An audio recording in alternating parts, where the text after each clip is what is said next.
Hey guys, this is Dr. Medicine RX, and today I'm going to be talking about anti-diabetic drugs. This is a really vast topic, but I try to sum up some really important points that can help you solve questions which are usually around a clinical point of view. Please know that this is not the entire topic, but these are some really important points that you should not be missing. So guys, let's learn about the drugs which can cause weight gain and weight loss, as this is evident from the slide. The drugs that can cause weight gain, you can remember it with the mnemonic SIT. If you're sitting, you're sedentary, you're more bound to gain weight. The drugs under this are sulfonylureas, insulin and thiazolidinediones. Sulfonylureas are drugs like glibenclamide, glipizide, tolbutamide, etc. And thiazolidinediones are the drugs like pioglitazone. These are PPAR gamma activators.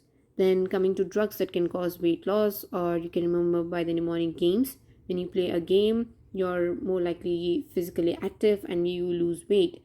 So the drugs coming under this category are GLP-1 analogs, amylin, metformin, and SGLT2 inhibitors.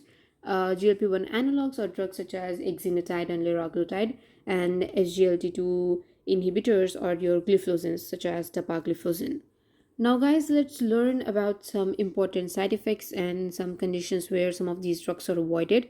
First, let's learn about GLP-1 analogs, that is your exenatide and liraglutide. These drugs are avoided in Meniere's syndrome. The conditions under Meniere's syndrome are pituitary adenoma, parathyroid adenoma, and pancreatic cancer.